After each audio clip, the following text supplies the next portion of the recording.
దేశ రాజకీయాల్లో భారీ మార్పులకు ఇవాళ బిగ్ డేగా నిలవనుంది. కొత్త పార్లమెంటు భవన సామర్థ్యానికి అనుగుణంగా ఎంపీల సంఖ్య పెంపుదల దిశగా కేంద్రం అడుగులు వేస్తోంది. లోక్సభ గరిష్ట స్థానాల సంఖ్య 550 నుంచి 850కి పెరగనుంది. ప్రతి రాష్ట్రంలో 50% సీట్లు పెంచేలా కేంద్రం ప్రతిపాదించింది. ఈ క్రమంలోనే మహిళా బిల్లు అమలు దిశగా అడుగులు పడనున్నాయి. పెరగనున్న సీట్లలో మహిళలకు 33% రిజర్వేషన్లు లభించనున్నాయి.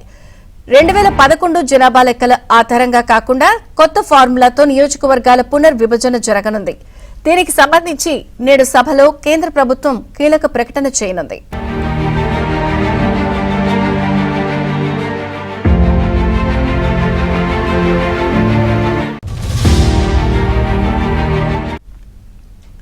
ప్రభుత్వ నిర్ణయాన్ని విపక్ష కూటమి వ్యతిరేకిస్తోంది. జనాభా నియంత్రణ పాటించని రాష్ట్రాలకు అన్యాయం జరుగుతుందన్న ఆందోళనలు వ్యక్తమవుతున్నాయి. అయితే సీట్ల పెంపుతో రాష్ట్రాల ప్రాతినిధ్య వాటాలో మార్పు ఉండదని కేంద్రం స్పష్టం చేస్తోంది. దక్షిణాది రాష్ట్రాల ప్రయోజనాలే లక్ష్యమని చెబుతోంది.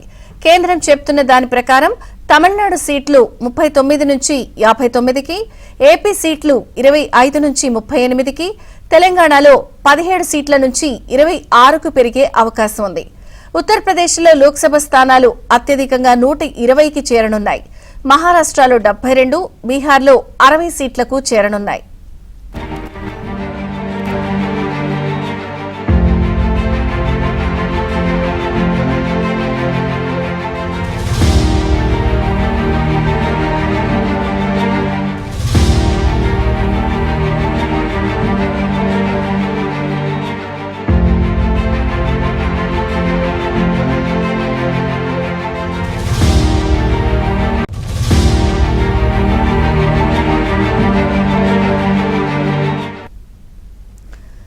పార్లమెంట్లో మహిళా రిజర్వేషన్ బిల్లు ప్రవేశానికి ముందు ప్రధాని మోదీ ఎక్స్లో ట్వీట్ చేశారు. తల్లులు, సోదరీమణులకు గౌరవమే దేశానికి గౌరవం అంటూ పోస్ట్ చేశారు.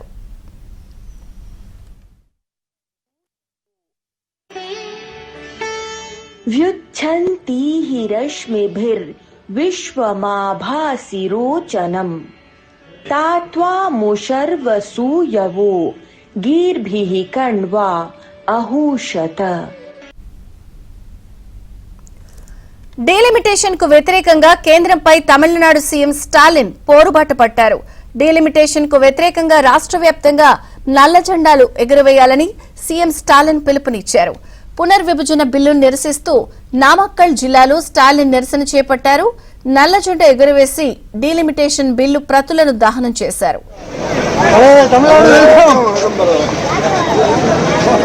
चलिए sir, you stand on delimitation.